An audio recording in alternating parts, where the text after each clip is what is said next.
E aí pessoal, eu tô aqui de novo para poder terminar aquela sequência de aulas que eu tava fazendo sobre a primeira parte da disciplina de teoria da computação.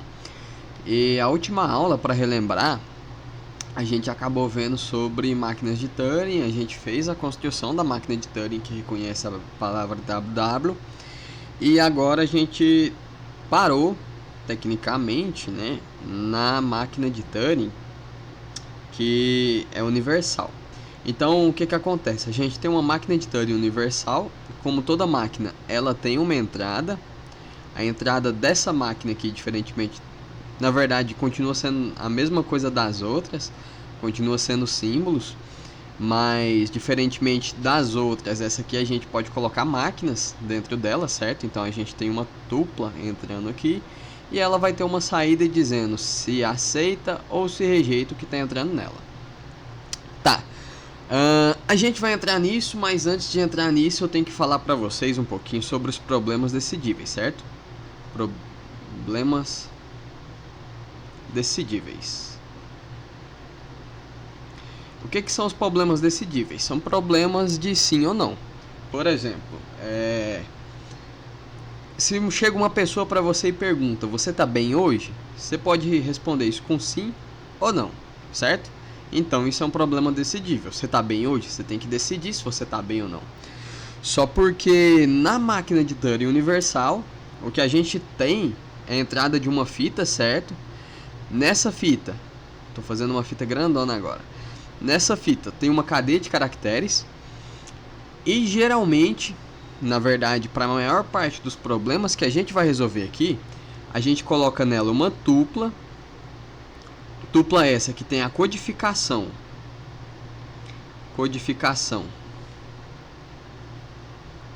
de alguma coisa. Eu vou chamar essa alguma coisa de X. E a gente tem uma entrada para codificação, certo? Entrada para a codificação. Para poder exemplificar aqui para vocês, o que eu vou fazer? Eu vou primeiro aqui, e deixa eu só ver se o vídeo está ficando bom. Aparentemente sim. Eu vou primeiro aqui desenhar um autômato. Então o que a gente vai fazer? Vocês lembram daquele nosso autômatozinho que reconhecia A estrela, B estrela? Então o que a gente vai fazer? A gente vai redesenhar ele aqui, certo? A gente vai desenhar aqui a parte do A estrela. Aqui, 1. Esse aqui vai reconhecer todos os A's. Aí quando entrar um B, a gente vai fazer a parte do B estrela. Esse aqui reconhece todos os B's. E aí no final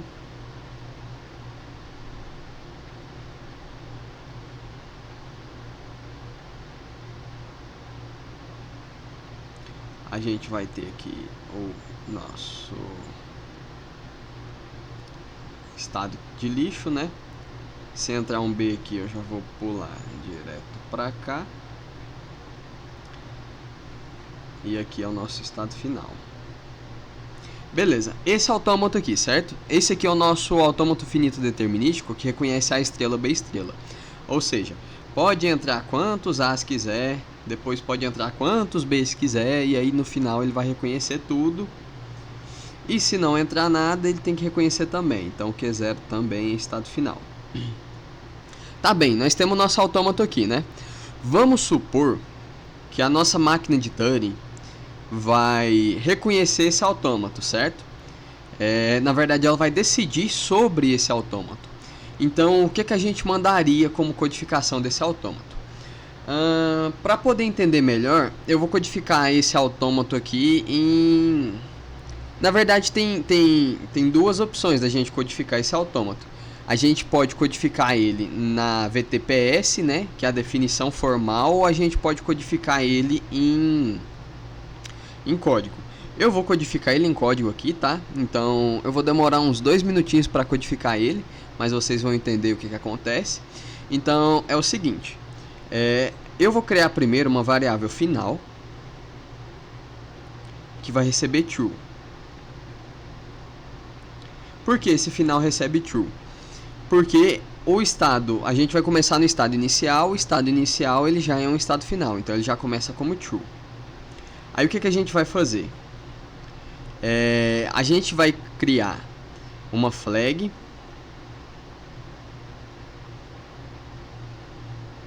que vai receber false. E a gente vai colocar aqui if string e foi igual a. Eu não estou programando em nenhuma linguagem específica, tá? Eu estou fazendo aqui só para vocês entenderem. Aí aqui o i vai receber 0. Então, se o primeiro for igual a eu vou entrar no Q1. Ou então flag aqui recebe 1. Eu vou somar um mais no i mais. Aí eu vou colocar o while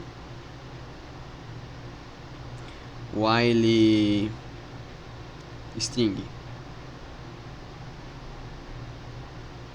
i igual a gente só vai somar no i mais. Nesse caso aqui, essa flag eu quero colocar ela para poder ser o nosso estado, o estado atual, tá? Então deixa eu definir ela aqui como 0. Beleza, é isso aqui mesmo. A nossa flag vai ser 0. O final recebe true. E quando eu chego no Q1, que é se a primeira for A, o final aqui recebe false. Beleza, então se não tiver nada, eu já estou no estado final, então eu posso terminar. Se a primeira posição da string for um A, eu entrei no Q1, final recebeu false, o flag recebeu que eu estou no estado 1, o i recebeu mais, então eu vou analisar o resto da fita. Enquanto string i foi igual a, o i vai receber mais, certo? Aí a string virou b, não é mais a, então eu vou sair desse while, e aí o que eu vou fazer? If string i foi igual a b, o final vai receber true, que quer dizer que eu estou no estado final.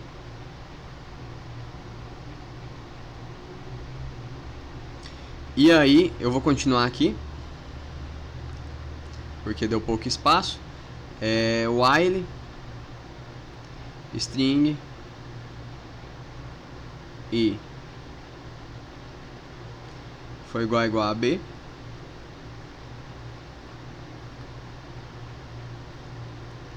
i mais.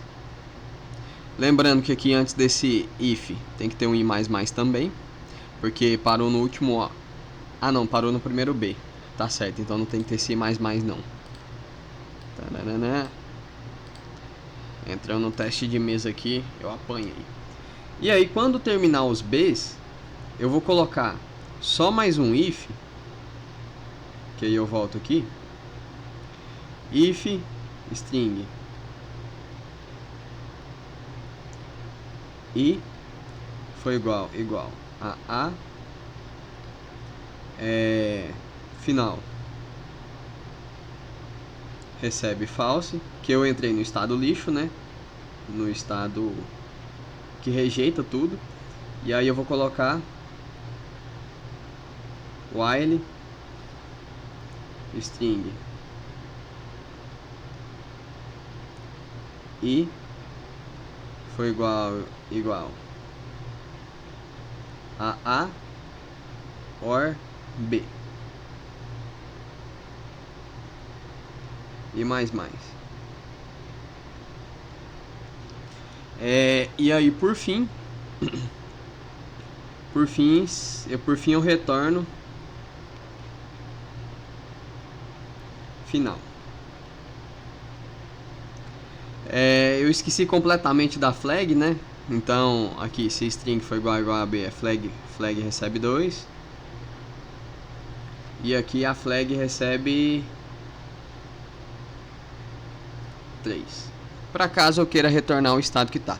Então o que eu fiz? Eu peguei esse autômato aqui, que estava desenhado, ele estava em diagrama, né? Eu transformei ele num pedaço de código. Então o que eu vou fazer? Na máquina de Turing, eu vou chamar esse código aqui todinho de quê? Primeiro, deixa eu mudar a cor da tinta. Vou colocar um verdinho. Esse código aqui eu vou chamar ele de A. É o código A, beleza? Aí na máquina de Turing universal, o que eu vou fazer? Eu vou colocar na entrada dela, o A e uma palavra W. Essa palavra sendo ou não da linguagem. E aí o que ela vai fazer? A máquina de Turing, ela vai reconhecer o A e ela vai escrever o A aqui dentro dela. E aí ela vai rodar o W dentro de A. Então vamos supor que o W seja AABB. Aí ela vai vir no código A, vai rodar esse código aqui. E aí o que retornar do código A, ela vai escrever aqui. Então se retornar true, ela vai escrever true, que quer dizer que a palavra foi aceita sobre a máquina. Se retornar false, ela vai dizer que a palavra não foi aceita dentro da máquina A. Então o que acontece? Você jogou dentro da máquina de Turing universal o código, ela vai emular o código, você vai jogar uma entrada, ela vai dizer se aceita ou se rejeita a entrada. E aí o que acontece? Claramente deu pra ver que esse problema é decidível, certo? Porque se eu pegar essa palavra aqui e jogar no código A, eu claramente vou ver que vai retornar true. Se eu pegar essa palavra aqui, ó, AABAP, eu claramente vou ver que o código vai retornar false. Não tem como esse código entrar em loop infinito. A fita sendo finita, ele uma hora ele vai ter que acabar. Então o que acontece? Eu posso falar que ele é true ou que ele é false. E aí o que a gente tem depois disso?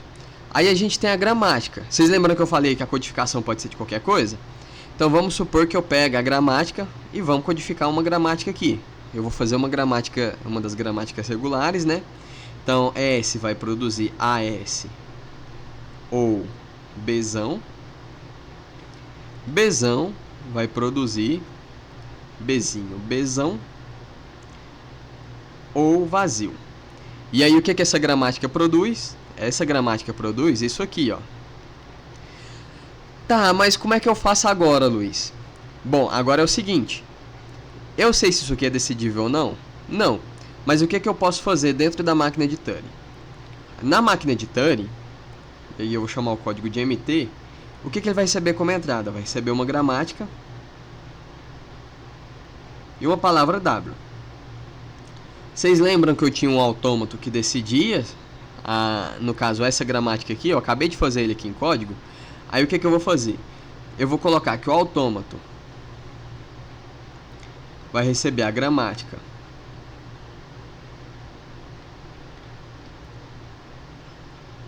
só porque eu vou transformar ela em autômato.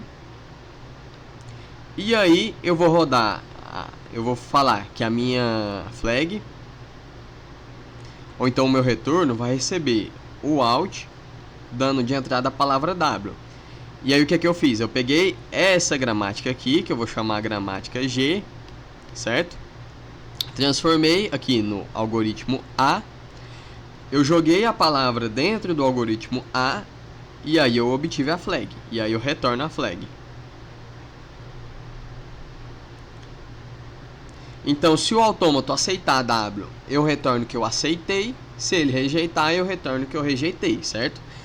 Então, o que eu fiz? Eu converti a gramática para um autômato e transformei num problema de decisão. Porque eu não poderia dizer que essa palavra seria aceita ou rejeitada por essa gramática, já que a gramática ela não é...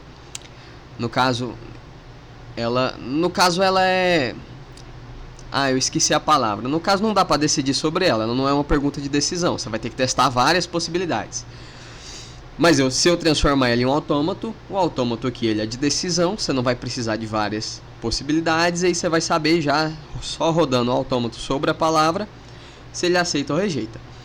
E aí, a mesma coisa vai valer para quem? Vai valer para a expressão regular, que eu posso transformar em autômato finito determinístico e falar se ele aceita ou rejeita a palavra.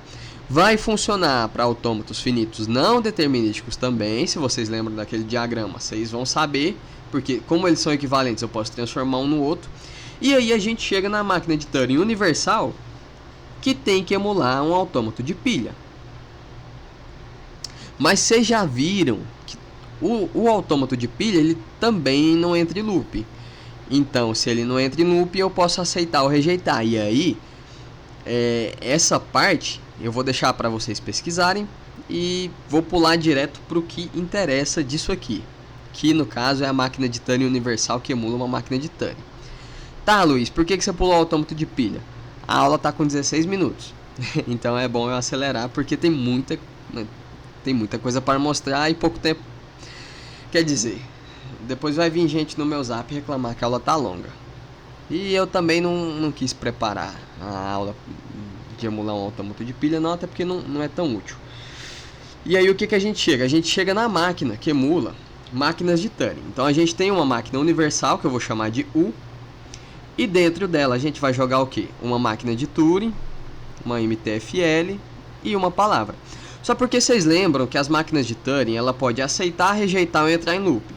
Então o que acontece? Se ela aceita, a máquina U aceita. Se ela rejeita, a máquina U rejeita. Mas e aí o que acontece se ela entra em loop?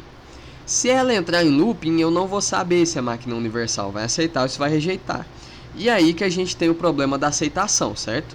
O problema que eu mostrei para vocês com a FD se chama problema de aceitação de AFD. Se fosse com autômato de pilha, seria problema de aceitação com AP. Como é um problema de aceitação com máquina de Turing, a gente chama problema de aceitação da máquina de Turing. E aí a gente tem um péssimo problema, porque se a máquina de Turing entrar em loop, eu não vou saber se eu devo aceitar ou rejeitar, como eu já falei. E aí o que a gente tem? A gente tem o livro do Hopcroft, né? Ou na verdade o livro do Sipser. No do Hopcroft também deve ter, mas eu geralmente gosto de mostrar no do Sipser, que a gente tem no caso as provas de todos esses problemas. Só vou caçar aqui o da MT.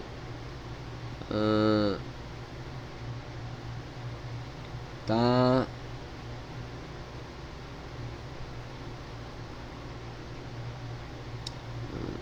Aqui tá. GLC. Na verdade. Só um minutinho. Aqui, ó. Na verdade, o que a gente tem sobre a MT é que é um problema indecidível. Isso. Eu tinha esquecido disso. Eu não me lembrava da prova. Como a MT é indecidível, por esse motivo que eu falei pra vocês, a máquina de Turing pode muito bem entrar em loop. Aqui a gente tem no livro que já vem como teorema. A MT é indecidível. Por que a MT é indecidível? Aqui está dizendo que a MT é Turing reconhecível, certo? É Turing reconhecível porque se ela aceitar eu consigo aceitar, se ela rejeitar eu consigo rejeitar, mas eu não consigo ter certeza de que ela vai ou aceitar ou rejeitar porque ela entra em loop. E aí, a gente tem aqui a codificação, que no caso diz aqui que a gente vai pegar a máquina de Turing universal que reconhece a MT, e aí sobre a entrada que vem a máquina de Turing, a MT e W, a gente vai simular M sobre a entrada W. Se M alguma vez entra em aceitação, aceita. Se M alguma vez entra no estado de rejeição, rejeita. Mas vai entrar em looping. Beleza. Quem entrou em looping aqui fui eu, né? Tô falando a mesma coisa, tem o quê? Tem 4 minutos. E aí aqui mostra o método da diagonalização, que isso aqui vai provar que é um problema só Turing reconhecível, ou seja, ele não é decidível, e a gente vai caminhar até chegar no problema de par MT. Certo, chegamos no problema de par MT, porque a MT é indecidível. Então o que a gente vai escrever aqui? Por a MT ser reconhecível, ser só Turing reconhecível, A MT é indecidível. E aí a gente vai assumir isso aqui como verdade absoluta, porque é um teorema. Então, aí depois disso aqui, a gente vai chegar num problema chamado o problema par MT. Que no caso é o último problema dessa aula. Eu vou apresentar os outros problemas na próxima, tá? Porque senão a aula vai ficar muito grande, então a aula vai ser dividida em 3 partes. E qual que é o problema da par MT?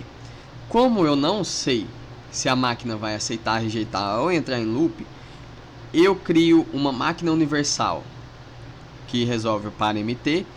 E aí o que eu faço? Eu vou chamar a par MT de R. E o que esse R faz? R vai receber uma MT e uma palavra W. Se eu detectar que a máquina de Turing aceita ou rejeita W, eu vou falar aqui que a máquina para. Se não, se a máquina entrar em loop, eu vou parar a máquina para não gastar recurso e vou rejeitar aqui na par MT. Então o que acontece? A par MT é uma máquina que eu coloco outra máquina dentro dela. Se ela aceitar ou rejeitar, aqui aceita. Mas se a máquina entrar em loop sozinha, eu vou rejeitar. Mas vocês lembram que a MT é indecidível? Então o que a gente faz? A gente cria um novo problema. Par MT é decidível? Par MT é decidível?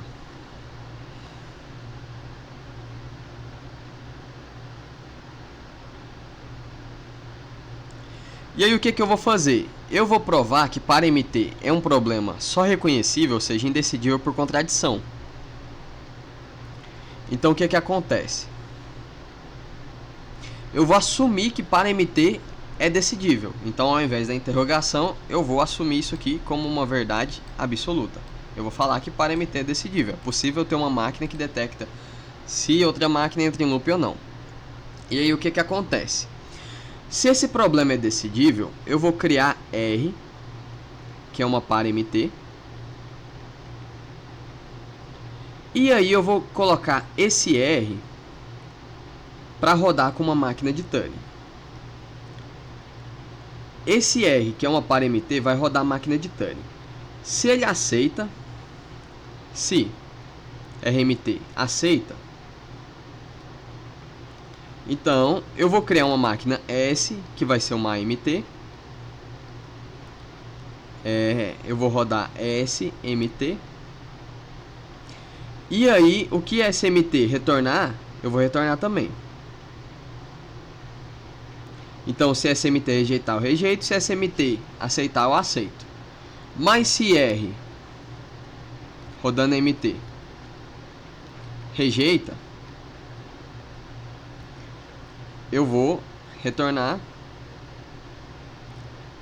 rejeito. Lembrando que a MT ela vai estar sempre rodando a palavra, tá? Então todo lugar que aparece MT aqui, eu estou rodando dentro da MT a palavra. Então se R aceita, eu vou resolver um problema de AMT, certo? Então no caso, se MT aceitar, o AMT aceita. Se MT rejeitar, o AMT rejeita, porque o S é uma máquina universal que vai responder o que a máquina de Turing responder. Se não, se R de MT rejeitar, quer dizer que a máquina entra em loop e é impossível eu rodar S sobre a máquina, porque a máquina entra em loop. Então eu já vou rejeitar direto. Entenderam? Eu acho que não, ficou confuso, né? Então é o seguinte. Deixa eu ver como é que tá ficando a gravação. Eu tenho uma máquina de Turing. Ela é uma AMT. Eu chamo ela de S. Eu vou rodar a AMT sobre ela. Se a máquina de Turing aceitar, a AMT aceita. Se a máquina de Turing rejeitar, a AMT rejeita. Por quê? A AMT é um problema de saber se uma máquina de Turing aceita ou rejeita cada palavra. Só porque aí eu tive um problema. Se a máquina de Turing que está dentro de AMT entrar em loop, eu não vou saber se eu aceito ou rejeito. Por isso que a AMT é indecidível. Aí eu criei uma nova máquina, o par MT. O PARAMT, ele decide se a máquina de Turing dentro dele vai parar sobre uma palavra ou se ela vai entrar em loop. Se eu assumir que PARAMT é decidível, eu vou criar um novo código onde eu vou rodar o PARAMT. Se PARAMT aceitar, quer dizer que a máquina para. E se a máquina para, eu resolvo a MT. Então, se PARAMT é decidível, a MT também é. Se PARAMT rejeitar a máquina, quer dizer que a máquina entra em loop e eu não posso rodar em AMT. Então eu rejeito direto, certo? Só porque aí a gente tem uma contradição. Se PARAMT for decidível, AMT também é decidível. Mas como a gente tem como teorema que AMT é indecidível, a gente chegou à contradição. Então a gente conclui, no caso aqui de uma forma bem de alto nível, e vocês não vão escrever assim, a gente conclui que PARAMT é indecidível.